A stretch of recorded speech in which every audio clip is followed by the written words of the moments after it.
नमस्कार बच्चों, कक्षा 12 की इस ऑनलाइन क्लास में आपका स्वागत है। आपको पता है हमने पाठ 1 उसने कहा था चंद्रधर शर्मा गुलेरिया जी का पढ़ लिया था और उसके जो बीच के क्वेश्चन थे वो भी मैंने आपको लिखवाए थे। मैं समझती हूँ शायद आपको पाठ समझ में आ गया होगा। यदि नहीं आया हो तो आप फिर भी कॉल कर सकते हैं और कमेंट बॉक्स में लिख सकते हैं।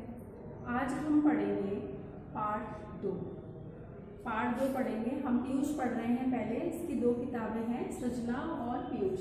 तो हम पीयूष पढ़ रहे हैं तो पहले हम पीयूष का ही आज दूसरा पार्ट पढ़ेंगे। उस पार्ट का नाम है सत्य के प्रयोग। पाठ का नाम है सत्य के प्रयोग। ये आत्मकथा के अंश से लिया गया है। गांधी जी की जो आत्मकथा है उसके अंश से लिया गया है सत्य के प्रयोग। और इसके रचयिता कौन है? इसके रचयिता है गांधी जी है, लेकिन पूरा नाम लिखेंगे मोहनदास करमचंद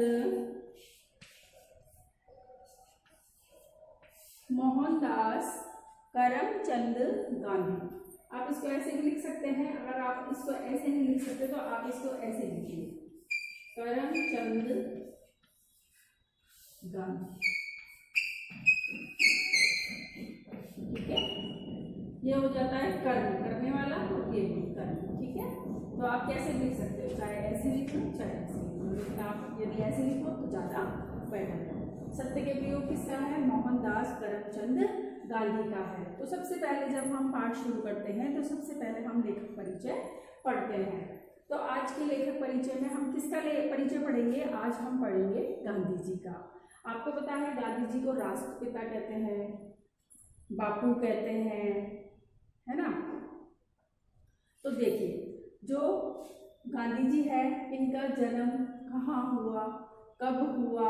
इनका जन्म हुआ था गुजरात के पोरबंदर जिले में। कहाँ हुआ था? गुजरात के पोरबंदर नामक स्थान पर हुआ था। और इनका जन्म हुआ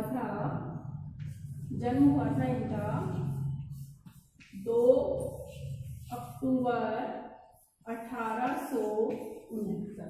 कब हुआ था? 1869 में। और आपको इनकी मृत्यु भी पता होगी, हालांकि इसमें नहीं दे रखी पाठ परिचय में, लेकिन आपको पता होगी क्योंकि गांधी जी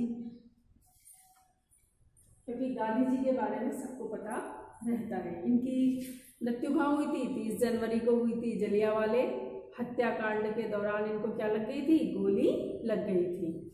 और इनको गांधी जी को जो राष्ट्रपिता जो नाम है वो सुभाष चंद्र बोस ने दिया था।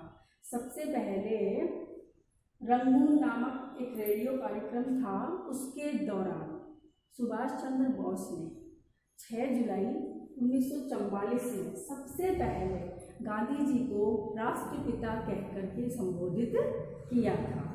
ठीक है, और गांधी जी है, उन्होंने आज़ादी के लिए बहुत संघर्ष किया था, ये तो सबको पता है ही। और इनका सबसे अच्छा गीत कौन सा है जिसको वो हमेशा गुनगुनाते रहते थे? गांधी जी का सबसे प्रिय भजन था रघुपति राघव राजा राम पतित पावन सीताराम। ये इनका सबसे प्रिय भजन था जिसको गांधी जी गुनगुनाते रहते थे।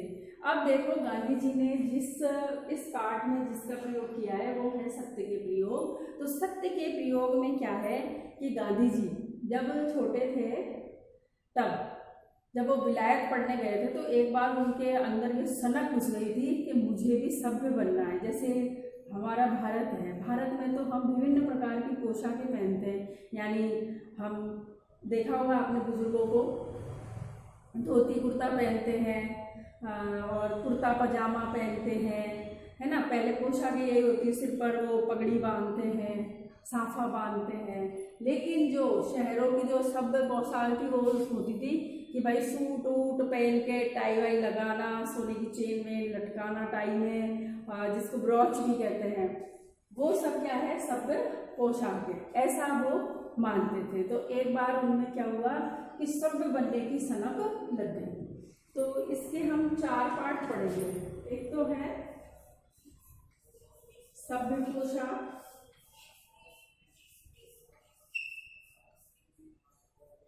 सभ्य पोशाक, ये सबसे पहले पढ़ेंगे। इसमें सभ्य पोशाक है, बलवंत से भिड़ंत है ना, और खादी के प्रयोग है, ये सारी बातें इसमें है।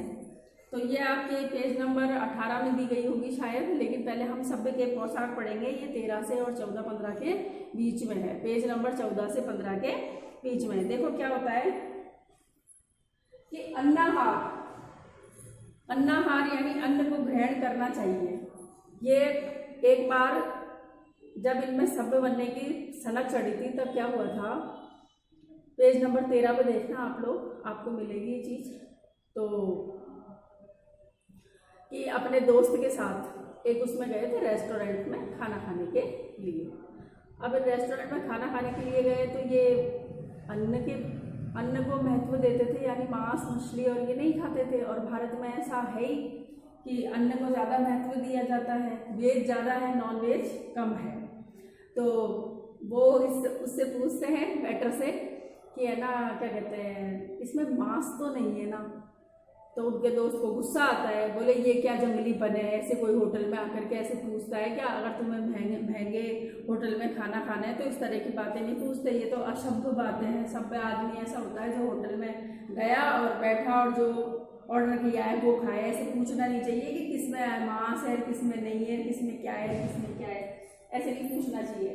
तो वो गांधी जी के दोस्त उनको बोलते हैं कि तुम बाहर जाओ, और बाहर जा करके ना किसी उसमें खाना खाना, जो बाहर कोई ढाबा आवा हो ना छोटा मोटा, उसमें खाना खाना, यहाँ तो ये सब मिलेगा। अब गांधी जी चुपचाप वहाँ से निकल गए, अपने दोस्त को बिना कुछ कहे। फिर उन्होंने देखे उस समय रात के 10-11 बज गए थे। तो 10-11 बज गए तो उन्होंने देखा कि जितने भी सारे होटल थे, रेस्टोरेंट थे, वो तो सब बंद हो गए थे। लेकिन गांधी जी को क्या हुआ, भूखा ही सोना पड़ा।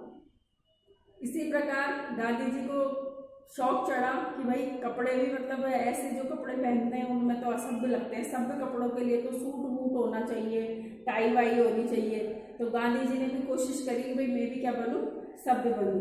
तो उन्होंने बढ़िया नेवी स्टोर से कपड़े खरीदे और अपने भाइयों से ना उसमें जेबों में टांगने के लिए चेन मंगाई। आपने देखा होगा बहुत टाइम पहले जींस चला करती थी, उनमें यहाँ से लेके यहाँ ऐसे चेन हुआ करती थी। उसी प्रकार गांधी जी ने भी सोने की चैन मंगवाई और घंटे कांच के आगे अपने बालों को संवारते रहते थे कि भाई इससे मैं क्या लगूंगा, ज़्यादा सभ्य लगूंगा, ज़्यादा अच्छा लगूंगा। लेकिन जब उन्होंने ये सारी चीज़ें देखी और ये सारी चीज़ें करी, फिर उनको बाद में ये एहसास हुआ कि सभ्य केवल पोशाक से नहीं बना जा सकता, चरित्र अच्छा होना चाहिए। सभ्य उससे बनता है व्यक्ति, चरित्र अच्छा होना चाहिए और हमें जो आध्यात्मिक शिक्षा है उस पर जोर देना चाहिए। और एक बात मैं आपको बताऊं कि बच्चे जो होते हैं वो किसका अनुसरण करते हैं, अपने टीचर का अनुसरण करते हैं। तो इसी प्रकार आत्मिक शिक्षा के लिए चरित्र का होना और शिक्षक का सभ्य होना बहुत श्रेष्ठ होता है।